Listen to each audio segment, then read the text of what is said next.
വർഷം 1971 December 16. India Pak യുദ്ധത്തിൻ്റെ അവസാന നാള്. ഇന്ത്യൻ സേനാ മുന്നേറ്റത്തിന് മുമ്പിൽ പകച്ചുപോയ കിഴക്കൻ പാകിസ്ഥാൻ്റെ സേനയ്ക്ക് കീഴടങ്ങുകയല്ലാതെ മറ്റു മാർഗങ്ങൾ ഒന്നുമില്ലായിരുന്നു. എന്നാൽ അവരുടെ രക്ഷയ്ക്കായി വിഖ്യാതമായ അമേരിക്കയുടെ 7ാം കപ്പൽപ്പട ബംഗാൾ ഉൾക്കടലിലെത്തി. ഇന്ത്യക്കെതിരെ ഭീഷണി മുഴക്കുകയും വേണ്ടി വന്നാൽ പാകിസ്ഥാന് വേണ്ടി ഇന്ത്യക്കെതിരെ യുദ്ധം ചെയ്യുക എന്നതുമായിരുന്നു ലക്ഷ്യമെന്ന് വ്യക്തമായിരുന്നു. അക്കാലത്തെ വൻ ശക്തിയായിരുന്ന സോവിയറ്റ് യൂണിയന്റെ ഇടപെടൽ കൊണ്ട് മാത്രമായിരുന്നു ആസന്നമായ ഇന്ത്യ അമേരിക്ക യുദ്ധം വഴിമാറിയത്. ഒരു ചേരിയിൽ പാകിസ്ഥാൻ, അമേരിക്ക, ബ്രിട്ടൻ, ചൈന, മറുചേരിയിൽ ഇന്ത്യയും സോവിയറ്റ് യൂണിയനും. ഒരു ആണവ യുദ്ധത്തിന് തന്നെ വഴിവെച്ചേക്കാവുന്ന സംഭവങ്ങൾ വൻ ശക്തികളുടെ ശക്തി പ്രകടനത്തിനുള്ള അരങ്ങൊരുങ്ങിയത് എങ്ങനെ? 1971 ഇന്ത്യ പാക് യുദ്ധത്തിലെ സംഭവ ബഹുലമായ ഏടുകളാണ് എൻസൈക്ലോവിങ്സിൻ്റെ ഈ വീഡിയോയിലൂടെ അവതരിപ്പിച്ചിരിക്കുന്നത്. പടിഞ്ഞാറൻ പാകിസ്ഥാന്റെ കിരാത വാഴ്ചയിൽ മനംമടുത്ത കിഴക്കൻ പാകിസ്ഥാനിലെ ജനങ്ങൾ സ്വതന്ത്ര പ്രഖ്യാപനം നടത്തിയതായിരുന്നു പ്രശ്നങ്ങളുടെ തുടക്കം. പാകിസ്ഥാനി സേന സ്വതന്ത്രവാദികളെ തിരഞ്ഞുപിടിച്ചു കൊല്ലാൻ ആരംഭിച്ചതോടുകൂടി ലക്ഷക്കണക്കിന് ആളുകൾ ഇന്ത്യയിലേക്ക് പലായനം ചെയ്യുവാൻ ആരംഭിച്ചു. ദശലക്ഷങ്ങൾക്ക് അഭയം നൽകുന്നതിനോടൊപ്പം കിഴക്കൻ പാകിസ്ഥാനിലെ സംഭവ വികാസങ്ങൾ ഇന്ത്യ സസൂക്ഷ്മം നിരീക്ഷിച്ചു വരികയായിരുന്നു. ഇന്ത്യയുടെ പടിഞ്ഞാറും കിഴക്കും നമ്മോട് ശത്രുതയുള്ള രാജ്യം നിലനിൽക്കുന്നത് ദീർഘകാല അടിസ്ഥാനത്തിൽ ന്യൂഡൽഹിയുടെ രാഷ്ട്രീയ താൽപ്പര്യങ്ങൾക്ക് ഒട്ടും ഹിതകരമല്ലെന്ന് ഇന്ത്യൻ രാഷ്ട്രീയ നേതൃത്വത്തിന് നന്നായി അറിയാമായിരുന്നു. കിഴക്കൻ പാകിസ്ഥാനിലെ സാഹചര്യങ്ങൾ കണക്കിലെടുത്ത് പാക് വിഭജനത്തിന് വേണ്ട നീക്കങ്ങൾ നടത്താൻ തന്നെ ഇന്ത്യ പദ്ധതിയിട്ടു. കിഴക്കൻ പാകിസ്ഥാനിലെ സ്വതന്ത്രവാദികളെ കൈയഴിഞ്ഞ് സഹായിക്കും, വേണ്ടി വന്നാൽ അവിടെ സൈനികമായും ഇടപെടുവാനുമായിരുന്നു ഇന്ത്യൻ തീരുമാനം. എന്നാൽ ശീതയുദ്ധം കൊടുമ്പിരി കൊണ്ടിരുന്ന ആ കാലഘട്ടത്തിൽ പടിഞ്ഞാറിൻ്റെ ഏറ്റവും അടുത്ത സഖ്യകക്ഷിയായിരുന്നു പാകിസ്ഥാൻ.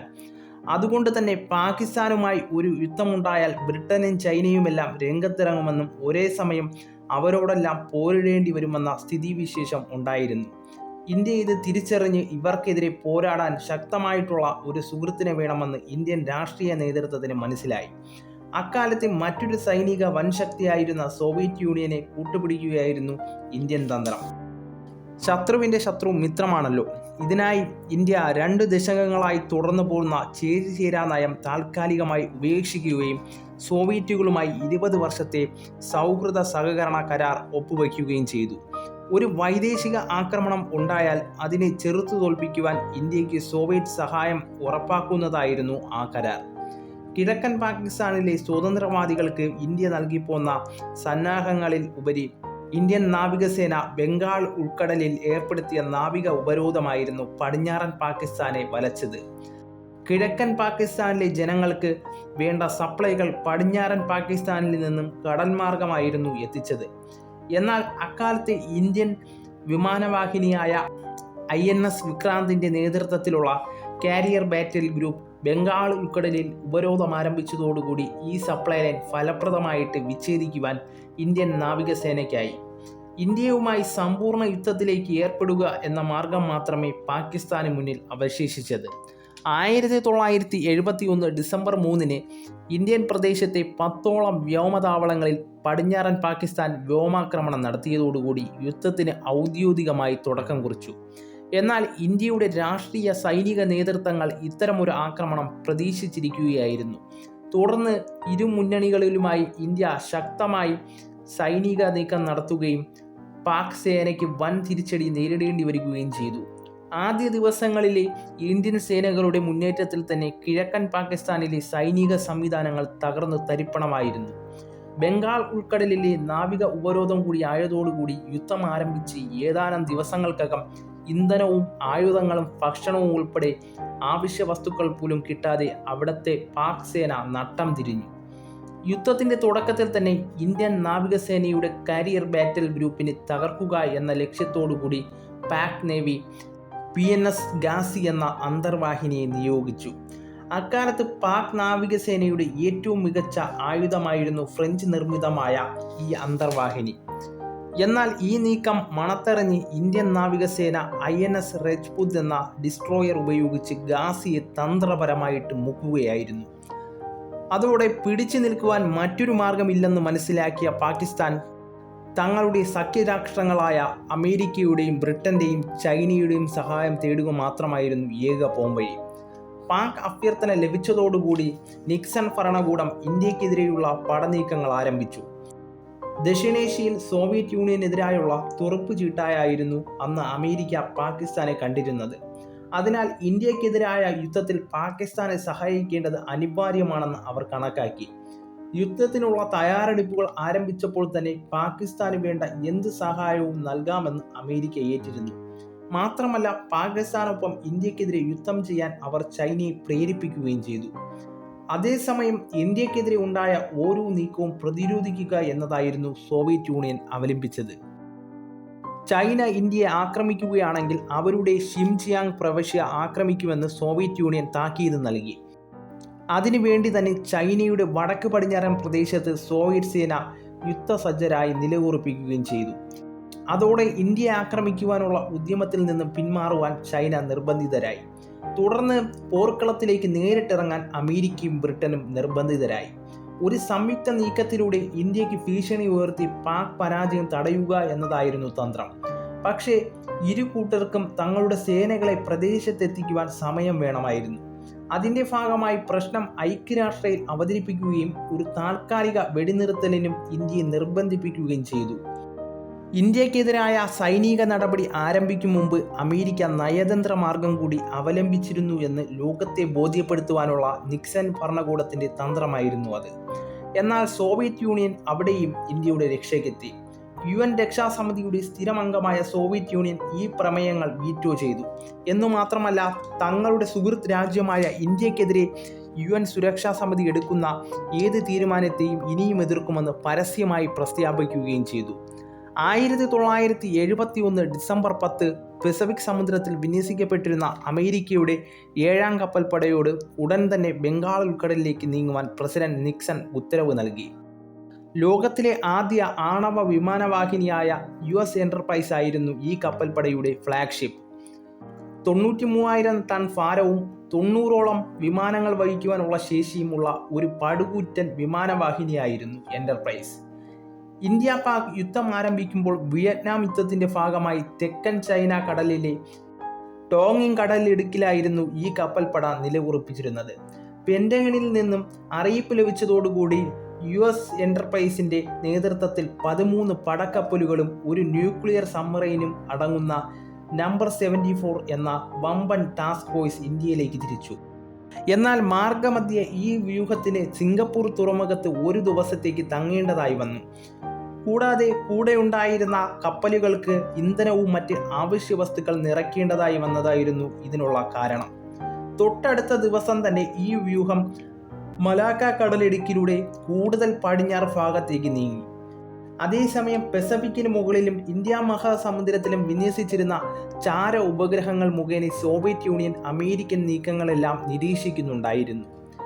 ഈ ഉപഗ്രഹങ്ങൾ മോസ്കോയിലേക്ക് അയച്ചിരുന്ന റിയൽ ടൈം ഇമേജിനറിയുടെ അടിസ്ഥാനത്തിൽ ഈ കപ്പൽപ്പട ഇന്ത്യൻ മഹാസമുദ്രത്തെ തന്നെ ലക്ഷ്യം വയ്ക്കുന്നതെന്ന് സോവിയറ്റ് യൂണിയന് വ്യക്തമായി. മോസ്കോ ഈ വിവരങ്ങൾ ഉടൻ തന്നെ ന്യൂഡൽഹിയെ ധരിപ്പിക്കുകയും ചെയ്തു. ആ വാർത്ത ന്യൂഡൽഹിയെ തെല്ലും ആശങ്കപ്പെടുത്തി. എങ്കിലും കിഴക്കൻ പാകിസ്ഥാനെ മോചിപ്പിക്കുവാനുള്ള തീരുമാനത്തിൽ നിന്നും ഒരു തരിമ്പ് പോലും പിന്നോട്ടു പോകുവാൻ ഇന്ത്യയുടെ രാഷ്ട്രീയ നേതൃത്വം തയ്യാറായതുമില്ല. 1971 ഡിസംബർ 12 അറബിക്കടലിന് മുകളിലൂടെ നിരീക്ഷണം നടത്തിയിരുന്ന സോവിയറ്റ് പെട്രോളിംഗ് വിമാനങ്ങൾ മറ്റൊരു മെസ്സേജ് അവരുടെ ഹെഡ്ക്വാർട്ടേഴ്സിനെ അറിയിച്ചു. HMS ഈഗിൾ എന്ന ബ്രിട്ടീഷ് വിമാനവാഹിനിയുടെ നേതൃത്വത്തിൽ ഒരു വമ്പൻ നാവിക വ്യൂഹം ഇന്ത്യൻ തീരങ്ങളെ ലക്ഷ്യം വെച്ച് അറബിക്കടലിന് മുകളിലൂടെ സഞ്ചരിക്കുന്നു എന്നതായിരുന്നു അത്. അക്കാലത്ത് സോവിയറ്റ് യൂണിയൻ്റെ ഏറ്റവും വലിയ സഖ്യകക്ഷിയും ദക്ഷിണേഷ്യയുടെ അതിൻ്റെ സാമ്പത്തിക സൈനിക താൽപ്പര്യങ്ങൾ സംരക്ഷിക്കുന്ന രാജ്യമെന്ന നിലയ്ക്കും അവർ ഇന്ത്യയെ ഒരു സഹോദര രാജ്യമായാണ് പരിഗണിച്ചിരുന്നത്. അതുകൊണ്ട് തന്നെ സോവിയറ്റ് രാഷ്ട്രീയ നേതൃത്വം അടിയന്തരമായി അവരുടെ പ്രസിഡിയം കൗൺസിൽ വിളിച്ചു ചേർത്തു. ഇന്ത്യ ആവശ്യപ്പെടുന്ന പക്ഷം റെഡ് ആർമിയുടെ 3 സേനാ വിഭാഗങ്ങളെയും യുദ്ധത്തിൽ നിയമിക്കുവാനായി സോവിയറ്റ് യൂണിയൻ ചെയർമാൻ കോമ്രേഡ് ലിയാന ബ്രഷ്നേവിനെ പ്രസിഡിയം കൗൺസിൽ അനുവാദം നൽകി. സോവിയറ്റ് യൂണിയനിൽ നിന്ന് ബ്രിട്ടീഷ് കാരിയർ ബാറ്റിൽ ഗ്രൂപ്പിൻ്റെ വരവിനെയും കുറിച്ച് മുന്നറിയിപ്പ് ലഭിച്ചതോടുകൂടി ന്യൂഡൽഹി ഇൻഡോ സോവിയറ്റ് സൗഹൃദ സന്ധിയിലെ വ്യവസ്ഥകൾ പ്രകാരം ഔദ്യോഗികമായി തന്നെ സൈനിക സഹായം ആവശ്യപ്പെട്ടു. അതോടെ സോവിയറ്റ് യൂണിയൻ അവരുടെ 3 സേനകളെയും ആഗോള ഇൻ്റലിജൻസ് ശൃംഖലകളെയും ഹൈ അലർട്ടായി പ്രഖ്യാപിച്ചു. ഇന്ത്യയിൽ വിദേശ ശക്തികൾ ഇടപെടുന്ന പക്ഷം അവർക്കെതിരെ യുദ്ധം നടത്താൻ തന്നെയായിരുന്നു സോവിയറ്റ് സേനയുടെ മുന്നൊരുക്കം. അങ്ങനെയിരിക്കെ അമേരിക്കൻ മാധ്യമങ്ങളിൽ കടുത്ത ഇന്ത്യ വിരുദ്ധ വാർത്തകൾ പ്രത്യക്ഷപ്പെടുവാൻ ആരംഭിച്ചു. കിഴക്കൻ പാകിസ്ഥാനിലെ ഇന്ത്യൻ ഇടപെടലിനെ കുറ്റപ്പെടുത്തിയായിരുന്നു അതിൽ ഭൂരിഭാഗവും. എന്നാൽ ആണവായുധങ്ങൾ വഹിച്ചെത്തുന്ന ടാസ്ക് ഫോഴ്സ് 74 വേണ്ടിവന്നാൽ ഇത്തരം ആയുധങ്ങൾ ഇന്ത്യൻ നഗരങ്ങൾക്ക് മേൽ പ്രയോഗിച്ചേക്കുമെന്ന് വരെ ചില മാധ്യമങ്ങൾ വാർത്തകളിറക്കി. ഹിരോഷിമയും നാഗസാക്കിയും ആവർത്തിച്ചേക്കുമെന്ന ഭീതിക്കിടയിലും ഇന്ത്യയെ സമാധാനിപ്പിച്ചുകൊണ്ട് ഉറച്ച പിന്തുണയാണ് സോവിയറ്റ് യൂണിയൻ നൽകിയത്. വേണ്ടിവന്നാൽ ആണവായുധങ്ങൾ നൽകാൻ വരെ തയ്യാറാണെന്നായിരുന്നു സോവിയറ്റ് യൂണിയൻ ഇന്ത്യക്ക് നൽകിയ വാഗ്ദാനം. അക്കാലത്ത് സോവിയറ്റ് യൂണിയന്റെയും അമേരിക്കയുടെയും കൈവശം വളരെ ചെറിയ ആണവായുധങ്ങൾ വരെ ഉണ്ടായിരുന്നു. എളുപ്പത്തിൽ കൊണ്ടു നടക്കുവാനും പ്രയോഗിക്കുവാനും കഴിയുന്ന ഇത്തരം ആണവ ബോംബുകളെ സ്റ്റൂം അഥവാ സ്റ്റൂക്കെ സ്റ്റൂം എന്നായിരുന്നു വിളിച്ചിരുന്നത്. ബംഗാൾ ഉൾക്കടലിലേക്ക് നീങ്ങിക്കൊണ്ടിരുന്ന ടാസ്ക് ഫോഴ്സ് 74-ൽ ഇതിനു സമാനമായിട്ടുള്ള W48 ന്യൂക്ലിയർ ആർട്ടിലറി ബോംബുകൾ ഉണ്ടെന്ന ഇന്റലിജൻസ് റിപ്പോർട്ടുകൾ സോവിയറ്റ് യൂണിയന് ലഭിക്കുകയുണ്ടായി. ഇതിന് പ്രതിരോധമെന്ന നിലയിലായിരുന്നു സോവിയറ്റ് വാഗ്ദാനം. വലിയ പരിശീലനങ്ങളൊന്നുമില്ലാതെ തന്നെ പ്രയോഗിക്കാമെന്നതായിരുന്നു ഇവയുടെ പ്രത്യേകത. ആവശ്യമെങ്കിൽ ഇന്ത്യൻ നാവികസേനയ്ക്കും വ്യോമസേനയ്ക്കും വേണ്ടി ഈ ബോംബുകൾ തങ്ങളുടെ മിസൈൽ ടെസ്റ്റിംഗ് റേഞ്ചായ കസാക്കിസ്ഥാനിലെ ഷെരിസ്ഥാൻ താവളത്തിൽ നിന്ന് കൊൽക്കത്തയിലോ മദ്രാസിലോ എത്തിച്ചു നൽകാമെന്നും അവർ ഇന്ത്യൻ പ്രധാനമന്ത്രിക്ക് ഉറപ്പു നൽകി. മോസ്കോയുടെ പിന്തുണയിൽ കൂടുതൽ ആത്മവിശ്വാസം നേടിയ ന്യൂഡൽഹി കിഴക്കൻ പാകിസ്ഥാനിലേക്കുള്ള സൈനിക നടപടികൾ പൂർവാധികം ശക്തിയോടെ തുടർന്നു. എത്രയും വേഗം ധാക്കയുടെ നിയന്ത്രണം കൈയടക്കുക എന്നതായിരുന്നു ഇന്ത്യയുടെ ലക്ഷ്യം. ധാക്കയുടെ നിയന്ത്രണം ഏത് നിമിഷവും ഇന്ത്യൻ സേനയുടെ കൈകളിലെത്തുമെന്ന് മനസ്സിലാക്കിയ പാക് വിദേശകാര്യ സെക്രട്ടറി സുൽഫിക്കർ അലി ഭൂട്ടോ അമേരിക്കൻ ഇടപെടലിനായി ധൃതി കൂട്ടി. അപ്പോൾ ന്യൂയോർക്കിലുണ്ടായിരുന്ന സുൽഫിക്കർ അലി ഭൂട്ടോ US ദേശീയ സുരക്ഷാ ഉപദേഷ്ടാവായിട്ടുള്ള ഹെൻറി ഹേഞ്ചൻസിനോട് നേരിട്ട് കണ്ട് അഭ്യർത്ഥിക്കുക കൂടി ചെയ്തതോടുകൂടി വിൽസൺ ഭരണകൂടൻ കൂടുതൽ സമ്മർദ്ദത്തിലായി. അമേരിക്കൻ കപ്പൽപ്പട അപ്പോൾ ഇന്തോനേഷ്യയിലെ മെഡായൻ തുറമുഖം പിന്നിട്ടതേ ഉണ്ടായിരുന്നുള്ളൂ. ആൻഡമാൻ കടലിലേക്ക് എത്തുവാൻ അവർക്ക് കുറഞ്ഞത് 2 ദിവസത്തെ യാത്ര കൂടി വേണ്ടിവരും.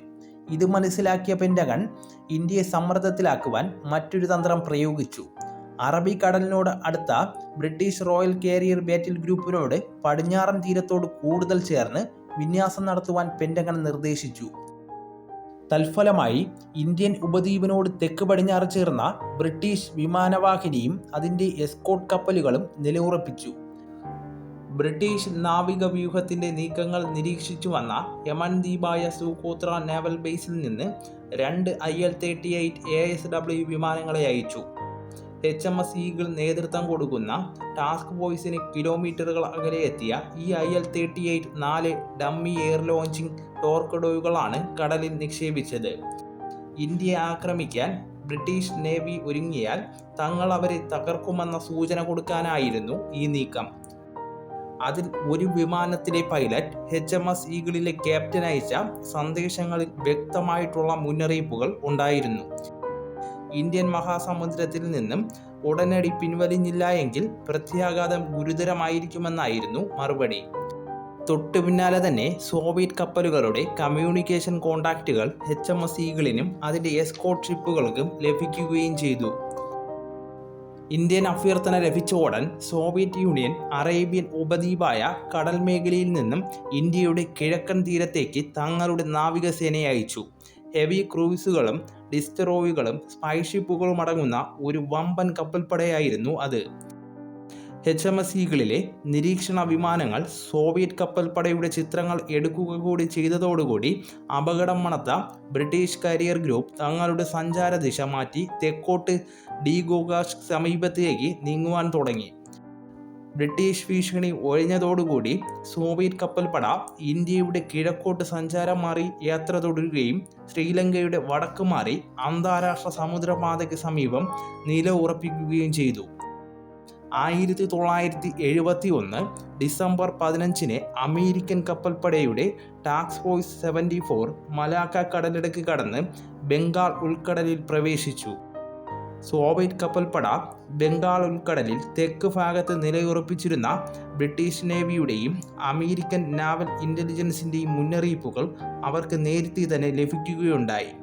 അതിനാൽ വളരെ കൂടുതൽ കരുതലോടുകൂടിയായിരുന്നു ടാസ്ക് ഫോഴ്സ് 74ൻ്റെ മുന്നേറ്റം. അന്നേ ദിവസം ഉച്ചയോടുകൂടി തന്നെ സോവിയറ്റ് കപ്പൽപ്പടയുടെ കമ്മ്യൂണിക്കേഷൻ കോണ്ടാക്റ്റിൽ 7ാം കപ്പൽപ്പടയ്ക്കും ലഭിക്കുവാൻ തുടങ്ങി.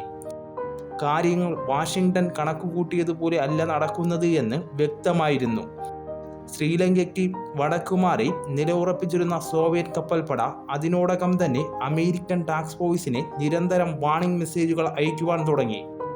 ബംഗാൾ ഉൾക്കടലിൽ നിന്നും തിരികെ പോവുക എന്നതായിരുന്നു ഈ മെസ്സേജുകളിലൂടെ സോവിയറ്റ് നേവി ആവശ്യപ്പെട്ടുകൊണ്ടിരുന്നത്. ഇതറിഞ്ഞ American president Nixon Soviet chairman ബ്രിഷ്നോവിനോട് യുദ്ധഭീഷണി മുഴക്കിയെങ്കിലും അദ്ദേഹം കുലുങ്ങിയില്ല. ഇന്ത്യക്കെതിരെ അമേരിക്കൻ കപ്പൽപ്പട നീങ്ങിയാൽ സോവിയറ്റ് യൂണിയൻ അതിനെ പ്രതിരോധിക്കുമെന്നായിരുന്നു നിക്സണിനോട് ബ്രിഷ്നോവ് നൽകിയ മറുപടി. അങ്ങനെ 7ാം കപ്പൽപ്പടയെ ബംഗാൾ ഉൾക്കടലിൽ നിന്ന് കൂടുതൽ മുന്നോട്ട് നീക്കി വിന്യസിപ്പിക്കുവാൻ നിക്സൺ നിർദ്ദേശിച്ചു. എന്നാൽ ഒരു ഞെട്ടിക്കുന്ന മറുപടിയാണ് അദ്ദേഹത്തിന് ലഭിച്ചത്. സാർ, നമ്മളിപ്പോൾ വളരെ വൈകിപ്പോയി. സോവിയറ്റുകൾ അവരുടെ ന്യൂക്ലിയർ സബ്മറൈനുകളെ ഇപ്പോൾ നമുക്കെതിരെ വിന്യസിപ്പിച്ചിരിക്കുന്നു. നാം ഇപ്പോൾ അവരുടെ പ്രഹരപരിധിയിലാണെന്നായിരുന്നു മറുപടി ലഭിച്ചത്. British carrier group task force 74ന് കൈമാറിയ സന്ദേശങ്ങളായിരുന്നു ആ മറുപടിക്ക് ആധാരം. ആ സന്ദേശം ശരിവയ്ക്കും വിധത്തിൽ തന്നെയായിരുന്നു ബംഗാൾ ഉൾക്കടലിൽ അപ്പോൾ നടന്ന സംഭവ വികാസങ്ങൾ. കപ്പൽപ്പടയ്ക്ക് പുറമെ സോവിയറ്റ് നേവികളുടെ പസഫിക് ഫ്ലീറ്റിൻ്റെ ഭാഗമായിട്ടുള്ള 2 ആണവ അന്തർവാഹിനികൾ കൂടി വ്ളാഡിവസ്റ്റോക്കിൽ നിന്നും രഹസ്യമായി ബംഗാൾ ഉൾക്കടലിലേക്ക് അയച്ചു. 4 ദിവസങ്ങൾ കൊണ്ട് ഈ അന്തർവാഹിനികൾ ശ്രീലങ്കയ്ക്ക് സമീപം നിലയുറപ്പിച്ചിരുന്ന തങ്ങളുടെ കപ്പൽപ്പടയോടൊപ്പം ചേർന്ന് കഴിഞ്ഞിരുന്നു. ന്യൂക്ലിയർ സബ്മറൈനുകൾ എത്തിയതോടുകൂടി കൂടുതൽ ശക്തിദുർഗമായ ഈ കപ്പൽപ്പട കൂടുതൽ കിഴക്കോട്ട് നീങ്ങി. അമേരിക്കൻ ടാസ്ക് ഫോഴ്സിൻ്റെ സഞ്ചാരപഥത്തിൽ മിസൈലുകൾ തൊടുക്കുവാൻ പാകത്തിൽ അടുത്തിരുന്നു. മണിക്കൂറുകൾക്കകം സമുദ്രാന്തർഭാഗത്തു നിന്നും ഉപരിതലത്തിലേക്ക് പൊങ്ങിയ സോവിയറ്റ് സബ്മറൈനുകൾ 7ാം കപ്പൽപ്പടയ്ക്ക് തങ്ങളെ വ്യക്തമായി കാണാനാവുന്ന വിധം അവരുടെ മുന്നിൽ തന്നെ സഞ്ചരിക്കുവാൻ ആരംഭിച്ചു. ഒരു കാരണവശാലും അമേരിക്കൻ നേവൽ ടാസ്ക് ഫോഴ്സിനെ ബംഗാൾ ഉൾക്കടലിൽ പ്രവേശിക്കില്ല എന്ന വ്യക്തമായിട്ടുള്ള സന്ദേശമായിരുന്നു സോവിയറ്റ് നേവി നൽകിയത്. ചുരുക്കത്തിൽ ഒരു സമഗ്രമായിട്ടുള്ള സമുദ്ര നിഷേധം തന്നെയായിരുന്നു അവരവിടെ നടപ്പിലാക്കിയത്. സാഹചര്യങ്ങൾ ഒരു 3ാം ലോക മഹായുദ്ധത്തിലേക്ക് വഴിവെക്കുമെന്ന ആശങ്കയിൽ അമേരിക്കൻ ടാസ്ക് ഫോഴ്സ് അതോടെ ബംഗാൾ ഉൾക്കടലിൽ നിന്ന് പിൻവലിയാൻ തീരുമാനിച്ചു. ആണവായുധങ്ങൾ വഹിക്കുന്ന സോവിയറ്റ് ന്യൂക്ലിയർ സബ്മറൈനുകളുടെ ഈ അപ്രതീക്ഷിതമായിട്ടുള്ള വരവ് അമേരിക്കയുടെയും ബ്രിട്ടൻ്റെയും രാഷ്ട്രീയ നേതൃത്വങ്ങൾ തെല്ലും പ്രതീക്ഷിച്ചിരുന്നില്ല. ഇന്ത്യക്കെതിരായിട്ടുള്ള സൈനിക നടപടികൾക്ക് സോവിയറ്റുകൾ ആണവായുധങ്ങൾ കൊണ്ടാണ് മറുപടി പറയുക എന്ന ബോധം അപ്പോഴാണ് അവർക്കുണ്ടായത്. ഇതോടെ കിഴക്കൻ പാകിസ്ഥാനിൽ കുടുങ്ങിക്കിടന്ന സ്വന്തം പൗരന്മാരെ രക്ഷപ്പെടുത്തുവാനാണ് അമേരിക്കൻ കപ്പൽപ്പടയും ബ്രിട്ടീഷ് കപ്പൽപ്പടയും ഇന്ത്യൻ മഹാസമുദ്രത്തിൽ എത്തിയതെന്ന തൊടുന്യായത്തിലേക്ക് രാജ്യങ്ങൾ മാറി. ബംഗാൾ ഉൾക്കടലിൽ നിലയുറപ്പിച്ച സോവിയറ്റ് കപ്പൽപ്പട ഡിസംബർ 17 മുതൽ ജനുവരി 9 വരെ ടാസ്ക് ഫോഴ്സ് 74നെ ഒരടി പോലും മുന്നേറുവാൻ സമ്മതിക്കാതെ പ്രദേശത്ത് തന്നെ തളച്ചു. ഇന്ത്യൻ മഹാസമുദ്രം വൻ ശക്തികളുടെ കൊമ്പുകോർക്കലിന് സാക്ഷ്യം വഹിക്കുമ്പോൾ പാക് സേന ഇന്ത്യക്ക് മുമ്പിൽ മുട്ടുമടക്കുകയായിരുന്നു. 1971 ഡിസംബർ 16 കിഴക്കൻ പാകിസ്ഥാനിലെ 1 ലക്ഷത്തോളം വരുന്ന പാക് സൈന്യം ഇന്ത്യൻ സേനയ്ക്ക് മുമ്പിൽ കീഴടങ്ങിയതോടുകൂടി ബംഗ്ലാദേശ് യുദ്ധത്തിന് പരിസമാപ്തിയായി. ബംഗ്ലാദേശ് എന്ന പുതിയൊരു രാജ്യം കൂടി യാഥാർത്ഥ്യമാകുകയും ചെയ്തു. ഈ സമയം അത്രയും ബംഗ്ലാദേശിൻ്റെ കിഴക്കൻ തീരത്ത് നിലയുറപ്പിച്ചിരുന്ന INS വിക്രാന്ത് അത്ര വേഗത്തിൽ യുദ്ധം അവസാനിപ്പിക്കുന്നതിന് വലിയൊരു പങ്കാണ് വഹിച്ചത്. വേണ്ടി വന്നാൽ 7ാം കപ്പൽപ്പടയോട് നേർക്കുനേർ നിൽക്കാൻ തന്നെയായിരുന്നു ഇന്ത്യൻ നാവികസേനയുടെ തീരുമാനം. അതിനായി ഹെവി ടോർട്ടോഡോകൾ വഹിക്കുന്ന 2 ഡിസ്ട്രോയറുകളെ ഇന്ത്യൻ നേവി ബംഗാൾ ഉൾക്കടലിൽ തയ്യാറാക്കി നിർത്തുകയും ചെയ്തു. എത്ര ശക്തനായ ശത്രുവായാലും അവയ്ക്കു മുമ്പിൽ ഭയന്ന് മുട്ടുമടക്കാത്ത ഇന്ത്യൻ സേനയുടെ വിമുഖതയാണ് ഇതിൽ വ്യക്തമാക്കുന്നത്. എന്നാൽ സോവിയറ്റ് നേവിയുടെ വരവോടുകൂടി അതിന് വഴിതെളിച്ചില്ല എന്ന് മാത്രം. അന്ന് സോവിയറ്റിൻ്റെ സഹായം ലഭിച്ചിരുന്നില്ല എങ്കിൽ ബംഗ്ലാദേശ് യുദ്ധത്തിൻ്റെ ഗതി ഒരുപക്ഷെ മറ്റൊന്നാകുമായിരുന്നു. 50 വർഷങ്ങൾക്കിപ്പുറവും ആ സ്മരണ ഇന്ത്യയുടെ വിദേശ നയത്തിൽ വ്യക്തമാണ്.